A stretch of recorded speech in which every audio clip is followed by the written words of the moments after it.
Hi friends, welcome to FH kitchen. ఈరోజు మనం తయారు చేసుకోబోయే రెసిపీ నేతి వంకాయ కూర అండి. నెయ్యితో మనము కర్రీ తయారు చేసుకుందాము. ఇది కర్రీ కాదండి, యాక్చువల్లీ కొంచెం డ్రైగానే ఉంటుంది. 1/2 కిలో వంకాయలండి, కొత్తిమీర, కొబ్బరి, రుచికి సరిపడా ఉప్పు, వెల్లుల్లి రెబ్బలు, నల్ల నువ్వులు, ఒక 2 లేదా 3 లవంగాలు, పసుపు, మిరియాలు, రుచికి సరిపడా కారం, జీలకర్ర. అలాగే మనం పోపు వేసుకోవడానికి జీలకర్ర, ఆవాలు, పచ్చి కరివేపాకండి. అలానే కుక్కర్లో నెయ్యి వేసి పెట్టుకున్నానండి.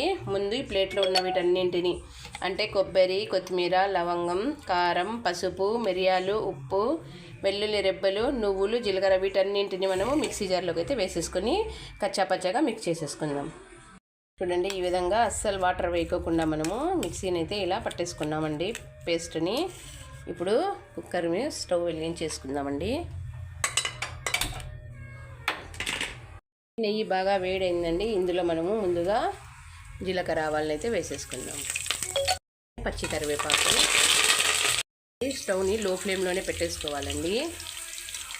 పెట్టేసుకొని మనము మిక్సీ పట్టుకున్న మసాలాని అయితే వేసేసుకుందాము. వేసేసి వీటిని బాగా రోస్ట్ చేసేసుకుందాం.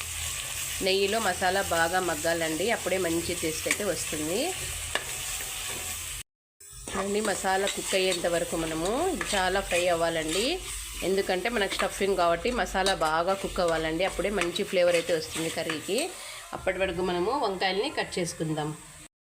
చూడండి, మసాలా బాగా కుక్ అయిందండి. స్టవ్ని ఆఫ్ చేసి దీన్ని బాగా చల్లారనిద్దామండి. చూడండి, ఈ విధంగా మనము స్టఫింగ్ అయితే చేసేసుకున్నాము. వీటిని కుక్కర్లోకి వేసేసుకుందాము. అయితే వేసేసుకొని మనము ఒక 2 చెంచాల పెరుగుని ఇందులో వేసేసుకుందాం.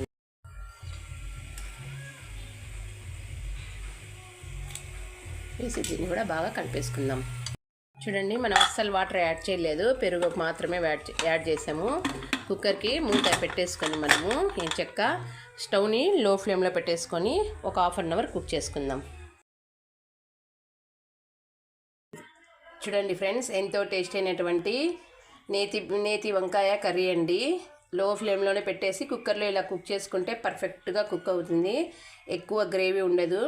రొట్టెలకైతే చాలా సూపర్గా ఉంటుంది. తినండి, ఆరోగ్యంగా ఉండండి. నా వీడియోని లైక్ చేయండి, షేర్ చేయండి. మరిన్ని వీడియోస్ కోసం ఛానల్ని సబ్స్క్రైబ్ కూడా చేసుకోండి.